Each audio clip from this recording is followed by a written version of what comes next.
Okay, it's been a while since I've done a commentary. I've kind of missed it actually. I've just been really hard at work on reviews, so I haven't had time to just kind of sit down for a half hour at a time and do these. But the story is right now is I am incredibly ill, and I can't focus on anything really. So I figured I'd watch some videos and talk about them. I think it was either Luke Mockery or Bennett the Sage just made me sick.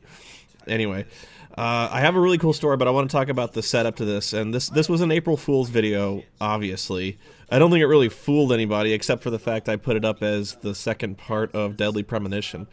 But the story is, I have to explain the impression. The funniest part of this impression is I spent like 2 weeks growing out my beard and trying to grow a goatee to mimic Brad's goatee, and you can barely see it. I'm not the kind of guy that can grow a beard. It kind of grows in the same color as my face, so there's hair there, but it's kind of just like this tan color. But I was at a Bookman's, which is a used bookstore if you don't know, and I was looking through the VHS tapes because I like to kind of troll for bad sci-fi, and I was actually looking for something for Brad to review because I remember seeing a bunch of stuff, one called Hood of the Dead, which was past its cutoff date. But I was like, oh, an Edgar Allan Poe story. That's exactly what I thought when I picked it up. And on the bottom it says Zombie 5. And the title card says Zombie 5. If you type in Zombie 5 in IMDb, there it is. So if there is an official sequel to, if there is a Zombie 5 in the series, this is it. Killing Birds is probably, the one Brad did, Killing Birds, is probably one of those that just kind of got dubbed Zombie 5 unofficially. I can't hear the video right now, but I hear this is one of Brad's favorite parts because he quotes this at me whenever we show this. I go, the big tits dragon. What? Oh, the bare feet. I do this. I actually wish I'd kind of done this more, but the one time with the bare feet was kind of his calling card. But yeah, Brad really likes that part where I go, the big tits dragon. What? Because I don't know. I was actually not happy with the intro to this because I tried to copy all the various Brad mannerisms, and he kind of does this what thing. The early part was like I said, like this is something that I found a movie that fits the bill, and I was like, he never says that. Oh, fuck. Oh well. But where was I? I was rambling. There's a lot of subtle touches, if I do say so myself, with this video that I'm very happy with. That if you go way back in time to Brad's early videos, that you'll notice. Most notably, there's a difference between the audio of the live segments and the voiceovers, because what Brad does is, I used to do this myself, was I used to record the live stuff live, and I used to record the voiceover at my computer, which is what Brad still does. I stopped doing that because I actually watched Nostalgia Critic doing it. He records all his voiceover and live just in front of the camera, and he cuts out the video. Pardon me. But I did it because the reason you do that is because there's a noticeable difference between microphones and just room noise. And that's not to say Brad does it badly. I'm just saying, like, there's a difference. And I actually rather like it's kind of a trademark of what Brad does now. But the real thing that I like is the difference between the live segments is you can hear the camera motor, which in Brad's early videos you can hear this really distant whine noise from his camera motor, which, if you don't know, if you're recording, the reason you don't like DV cameras is because they have a motor, and motors make noise. And you can hear this, especially if you're using the onboard microphone of the camera, which Brad does. And I copied that. I copied the bad lighting and just the general, almost the bad camera angle, where it being kind of really low looking up at him, where he's kind of imposing. And that's not, like, basically I made my video look like shit, and made it look and sound like shit. And that is not a judgment on Brad's videos. I'm not saying they look like shit. Actually, he has improved dramatically over the years to where I'm actually rather impressed with how it's shot. But early on, his early videos looked like shit. Like, I'm sorry, they did. My early videos looked like shit. They looked and sounded like shit. If you go back and listen, the audio, it's night and day. So I'm not in any way insulting Brad Jones in his videos. In fact, I actually cleared this with him. I was like, I don't want this to come off like mean-spirited. This is what I'm doing. I'm coming at it from the utmost respect. I just want to make like an old-style Cinema Snob review. And it's going to look and sound like your videos, which frankly didn't look that good. And he's like, I know, it's cool, dude.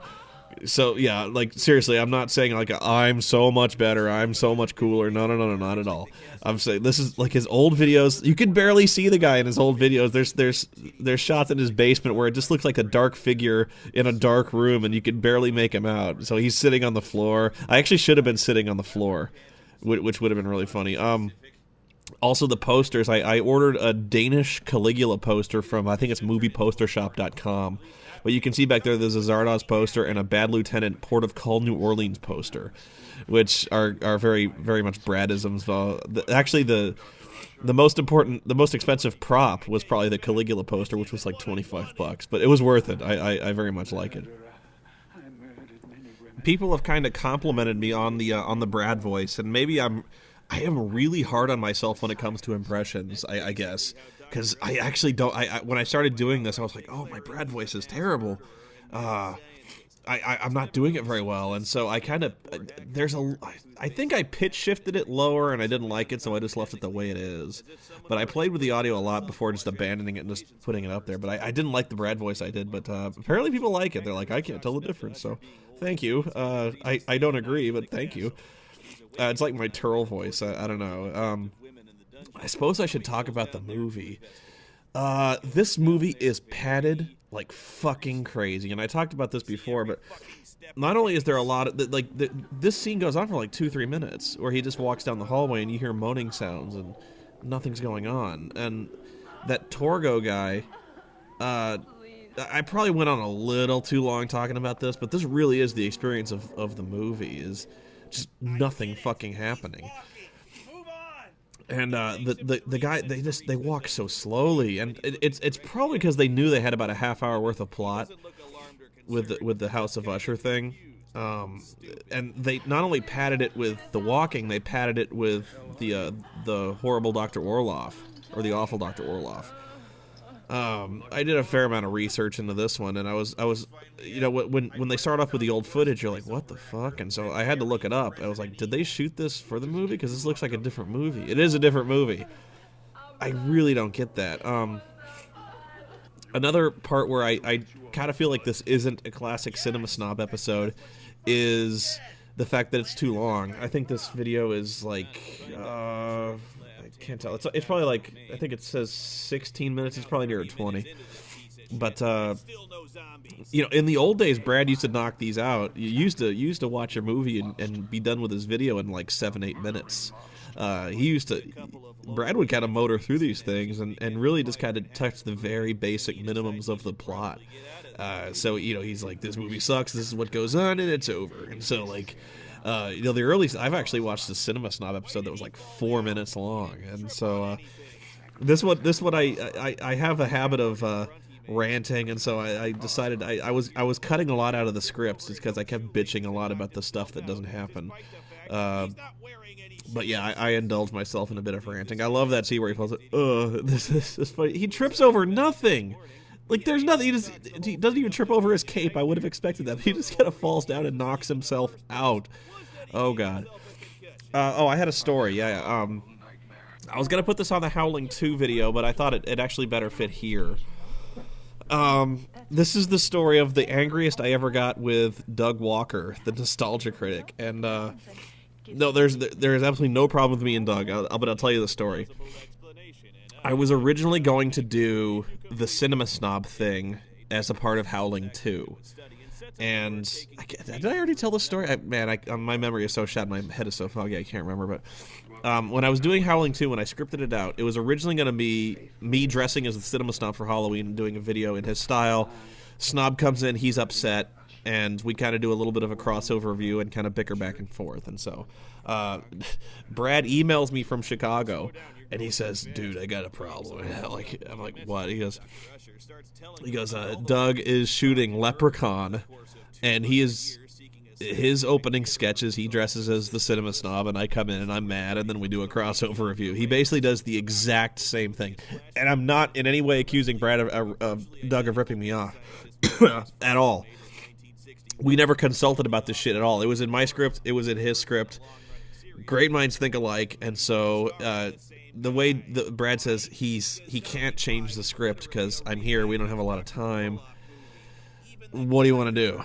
He says, like, I can still do the thing. And I was like, well, the bit is kind of dead now, isn't it? So just do your thing and I'll rewrite it. And so I rewrote Howling 2, you know, the way it is now. So if you watch Howling 2, I just kind of do it au natural.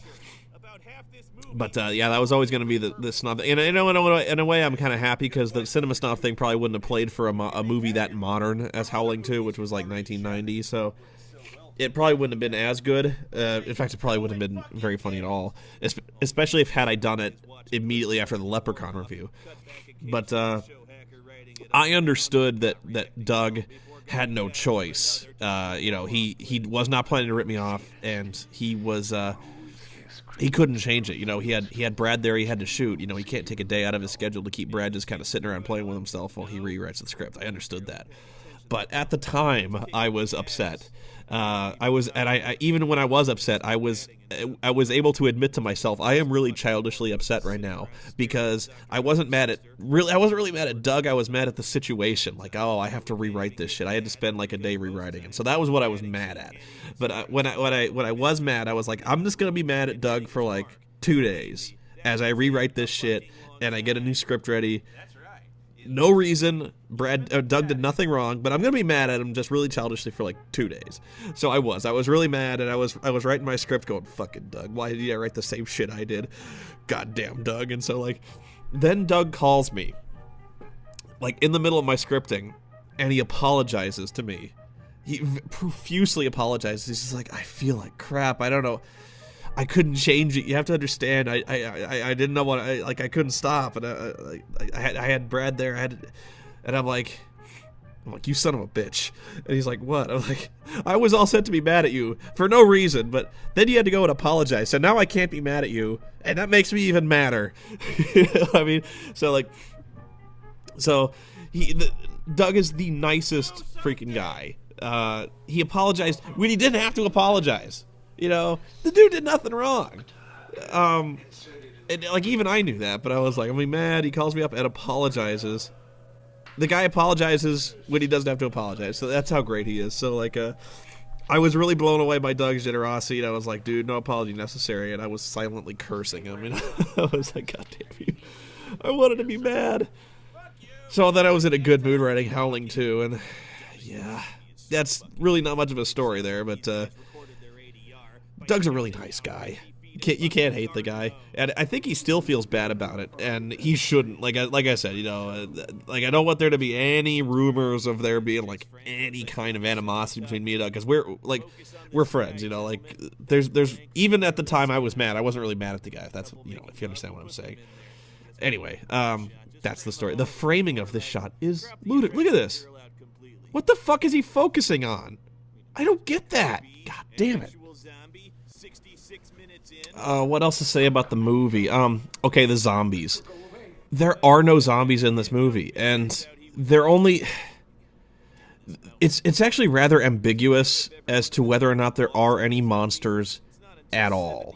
Or at least the movie wants it to be ambiguous. Because, okay, take for instance this woman. Who is like, I think Dr. Usher's wife, I think. I can't even remember. It's his wife or his sister. I think it's his wife. No, it is his wife because she wants to fuck him, but even that doesn't mean anything. She's not a zombie because, or at least not a zombie in the typical sense, because she talks. Apparently she fucks. And she drinks blood. Which says to me, vampire. You know, obviously, so I guess it's like, it's undead. It counts? I don't know. There's also like a number of other women that Dr. Usher has killed in the dungeon. And, oh, excuse me, I gotta sneeze. I'm gonna pause. Okay, sorry about that. There's a number of other women in the dungeon who, they don't look like zombies to me, because they dance and they sing, and they don't eat brains, so zombies, I don't know, I'm not feeling it. And they're not dead. Like, nobody in this movie is really dead, because the whole point of it is that Dr. Usher has basically found the cure to immortality, which is essentially like stealing the blood from the living and injecting it into yourself. Because science. So that's how, like, Dr. Usher's like 200 years old in this movie, and he's keeping his comatose. I think I said wife earlier, girlfriend, but it's his sister. Or at least in the story, in the original Poe story, it's his sister. Here, I don't know, but yeah, he basically takes blood and uses it to stay alive forever.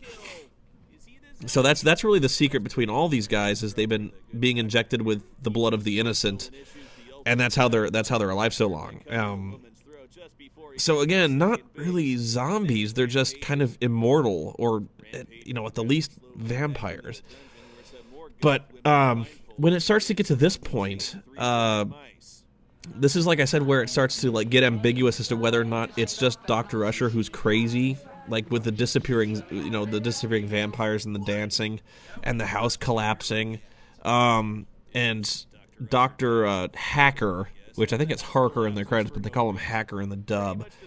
Even he is not sure if what he saw was real or if he's just insane, because, like, he completely buys into the theory that it's mountain fever, that it causes people to hallucinate. So he's like, I'm not sure what I saw. If I was just the ramblings of a sick and diseased mind, or if Dr. Usher was crazy, if there were monsters or not, I don't know. And he just kind of rides off into the sunset. But the whole idea that it might have just been craziness doesn't really hold water, because it's not told entirely from the point of view of Hacker. It's told from the point of view of everybody. You know, it follows the manservant, it follows Usher, and they're all seeing this stuff. So it's clearly there's something there, but there are literally no zombies in this flick. Really, the guy who's closest to being zombie is Morpho, who's kind of just a hunchbacked henchman, you know, who kills people for Dr. Usher. Anyway, I think we're running out. Yeah, we're out of this movie. So thanks for watching, everybody. I'll be back with another commentary. I gotta get up and walk around a little bit. I'm not feeling very well. Whoa. But yeah, thanks, Brad, for being a good sport. This was meant with the utmost respect. So thanks for watching, guys.